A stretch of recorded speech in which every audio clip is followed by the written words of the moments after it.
በነገረ ቅባትና በነገረ ተዋሕዶ በጣም ሰፊ መወያያና መጽሐፍ ቅዱስ የሚጠቀስ ቅዱሳት መጻሕፍት የሚጠቅሳል።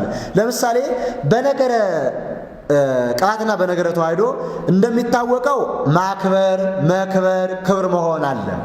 መዋሃድ ተዋህዶ አለ። ከዚያ ደግሞ ማዋሃድ አለ። እኒህ ሶስት ነገሮች ስንናገር ጠንቅቀን ነው። ለምሳሌ አከበረ ብለን ስንናገር ሥላሴ በማክበር አንድ ናቸውና አብም አከበረ፣ ወልድም አከበረ፣ መንፈስ ቅዱስም አከበረ እንላለን። ለምሳሌ መንፈሰ እግዚአብሔር ላዕሌ ዘበእንቲአሁ ቀባኒ፣ የእግዚአብሔር መንፈስ በእኔ ሕልው ነው፣ ስለዚህ አከበረኝ ይላል። ቀባኒ አዋሃደኝም ብሎ መተርጎም ይቻላል፣ አከበረኝ ብሎ ይቻላል። መንፈስ ቅዱስ አከበረኝ ይላል። አከበረኝ ማለትና ክብር ሆነ ማለት ይለያል። መንፈስ ቅዱስ ሥጋን አከበረ እንላለን፣ ክብር ሆነው ግን አንልም። አብ አከበረው እንላለን፣ ክብር ሆነው ግን አንልም። ለሥጋ ክብር የሆነው ማን ነው ካል ቃል ነው። ለምን? ክብር መሆን ኩነት ለቃል ስለሆነ። ለምሳሌ ያህል እነኝ አዋሃደን ወአስተዋሃደ ተዋህዶ እሙነ፣ እውነተኛ ተዋህዶን አዋሃደ ይለዋል። አብንም አዋሃደ እንለዋለን፣ ወልድንም አዋሃደ እንለዋለን፣ መንፈስ ቅዱስንም አዋሃደ እንለዋለን። አብን አዋሃደ እንለዋለን፣ ወልድን አዋሃደ እንለዋለን፣ መንፈስ ቅዱስን አዋሃደ። ተዋሃደ የምንለው ግን ወልድን ነው። መንፈስ ቅዱስን ተዋሃደ እንለው፣ ወልድ አብንም ተዋሃደ እንለው። አከበረ ሦስቱንም እንላለን። ክብር ሆነ የምንል ግን ወልድን ነው ለሥጋ።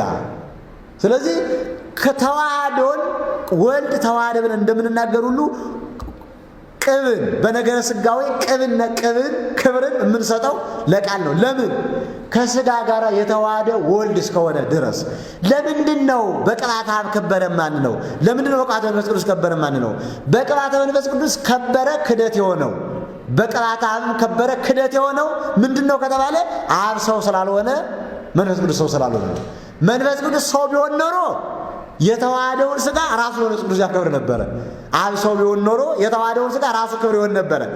የተዋሃደ አካላዊ ቃል በተለየ አካሉ፣ በተለየ ስሙ፣ በተለየ ከዊኑ፣ በተለየ ግብሩ፣ በተለየ ከዊነ ቃል ባህሪው ነውና ለሥጋ ክብር የሚሆነው ቃል ነው። በነገረ ሥጋዌ ቅብነትን የምንሰጥ ለቃል ነው። ክብር መሆን ለቃል ነው። በቃል ለመንፈስ ቅዱስ ተሰጠን ብዙ ስህተቶችን ያመጣል። አንደኛ መንፈስ ቅዱስ ለሥጋ ክብር የሚሆነው ከሆነ ምኑ ነው ክብር የሆነው? አካሉ ነው፣ ሀብቱ ነው። ሀብቱ ከሆነ ክርስቶስን ሩቅ ብእሲ ያልነው ነው ማለት ነው። አካሉ ከሆነ ደግሞ መንፈስ ቅዱስ ሰው ከሆነ ያሰኛል። እንደውም ይህንን ሊቁ ሲናገር በጣም ተንትኖ ይናገረዋል። ለምሳሌ ያህል ከመለኮት ጋር ሲዋሃድ ቃል መለኮት ነው። በቃል መለኮትነት ሥጋ ከበረ ነው። ለምንድን ነው? በአብ መለኮትነት በወልድ መለኮትነት አለ። በቃል ክብር ነው የከበረው። ለምንድን ነው? ቃል ስለሆነ ከሥጋ ጋር የተዋሃደ። ይህንን ሊቁ ሲናገር አግናጢዎስ እንዲህ ይላል፣ ወበይንተ ተዋሕዶ ተመለኮት ዘንትናገር በዚህ የዘይሉ በወልድ በወልድ ያለው የመለኮትን ተዋህዶ የምንናገረው በወልድ ያለውን ነው ይላል። ዋኮ በይንታ ወመንፈስ ቅዱስ በአብ በወልድ ያለውን መለኮት የዚያን ተዋህዶ አንናገርም፣ የወልድን ነው የምንናገረው። ለምንድን ነው ካልከኝ ይላል ወኢንሪ ግሙራ ከመሙንቱ አደሩ ለተሰቦ ወስተከርሳ ቅድስት ድንግል ማርያም ሰው ለመሆን ሦስቱ አላደሩምና በአብ ያለውን መለኮት በመንፈስ ቅዱስ ያለውን መለኮት አንናገርም። ወበይንተ ተዋሕዶ ተመለኮት ዘንትናገር በዚህ የምንናገረው የመለኮት ተዋሕዶ ዘህሉ በወልድ ያለውን ነው። ወአኮ በይንተ አብ ወመንፈስ ቅዱስ በአብ በወልድ በመንፈስ ቅዱስ ያለውን አይደለም። በአብ በወልድ ያለው መንፈስ ቅዱስ ከተናገርለ ሦስቱ ሰው ሆነ ያሰኛል።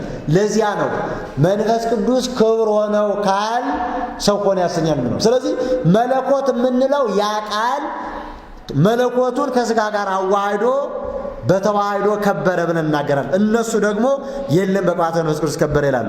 በቅባተ መንፈስ ቅዱስ ከበረ ማለት አንደኛ ሩቅ ብእሲ ማሰኘት ነው ክርስቶስን፣ ሌላኛው ዜገ ማለት ነው፣ ሌላኛው ደግሞ ክብርን ይሻል ማለት ነው፣ ሌላኛው ደግሞ መንፈስ ቅዱስ ሰው ሆነ ማለት ነው። ስለዚህ የነገረ ቅባት በነገረ ሥጋዌ እሱን ነው የምንናገረው። ስለዚህ መክበርን ስንናገር ለሥጋ ክብር መሆኑን ስንናገር ለቃል ማክበርን ስንናገር ለሦስቱ ሰጥተን እናገራለን። ጠንቀቀን ማዋሃድን ለሦስቱ ተዋሃደ ብለን እናገራለን፣ ለወልድ ሰጥተን እናገራለን። ጳውሎስ ላይ በዕብራውያን መልእክት ምዕራፍ 1 ላይ ቅዱስ ጳውሎስ ወውቱ ገብረ በዘያነጽ ኃጢአተነ የሚለውን ሊቃውንት አባቶቻችን ሲተረጉሙ አንጭነት፣ መንጫነት፣ ነጭነት ብለው ተርጉሞታል። አንጭነቱ ከአባቱ ያገናኘዋል፣ ከእናቱ ያገናኘውም። መንጫነቱ ከእናቱም ያገናኘው ከአባቱም ያገናኘው፣ ነጭነቱ ከእናቱ ያገናኘዋል ብሎ ተርጉሟል። ምን ማለት ነው? አንጭነቱ ከእናቱ ያገናኘው ከአባቱ ያገናኘዋል። አንጭነቱ ከአባቱ ያገናኘዋል ማለት ነው። አነጻ ስንል ሶስቱንም ነው። አንጭነት ማለት የሶስቱ ነው። መንጫነቱ ግን መንጫ መሆኑ ግን ኩነት ስለሆነ የወልድ ነው። ከእናቱም ያገናኘው ከአባቱም ያገናኘው። አክባሪነት ከአባቱ ያገናኘዋል። ክብር ከእናቱም ያገናኘው ከአባቱም ያገናኘው። መክበር ከእናቱ ያገናኘዋል። መክበር ከእናቱ የሚያገናኘው ምንድን ነው? የእመቤታችን የጸጋ ቢሆን የእሱ የባህሪ ቢሆንም አምላክነቱ የእመቤታችን የጸጋ ክብር ነው፣ የእሱ የባህሪ ክብር ቢሆንም ነገር ግን መክበር በሚለው ኃይለ ቃል ከእናቱ ጋር ያገናኘዋል። አክባሪ በሚለው ኃይለ ቃል ከአባቱ ጋር። ክብር መሆን ግን ከእናቱም ያገናኘው ከአባቱም ያገናኘው። መንጫነቱ ከእናቱም እንዳላገናኘው ከአባቱም እንዳላገናኘው። አብ አነሳው፣ ወልድ አስነሳው፣ መንፈስ ቅዱስ አስነሳው እንላለን። ትንሣኤ የሆነው ለሥጋ ግን ቃል ነው። የተነሳ ሥጋ ነው። የተነሳ ሥጋ ነው። እኒህን አንጭነት፣ መንጫነት፣ ነጭነት፣ አክባሪነት፣ ክብር፣ መክበር ብለን እኒህን ሶስት ነገሮችን ለይተን እናገራለን። አከበረ ስንል ለሶስቱ፣ ክብር መሆን ስንል ለቃል። ስለዚህ ቀባከቢል አከበረ አይደለም እኛ ችግራችን። ቀባከን አንቀበልም፣ አንቀጹንም አይደለም። አከበረን እንቀበላለን። ክብር የሆነ ግን ቃል ነው። ለምንድን ነው?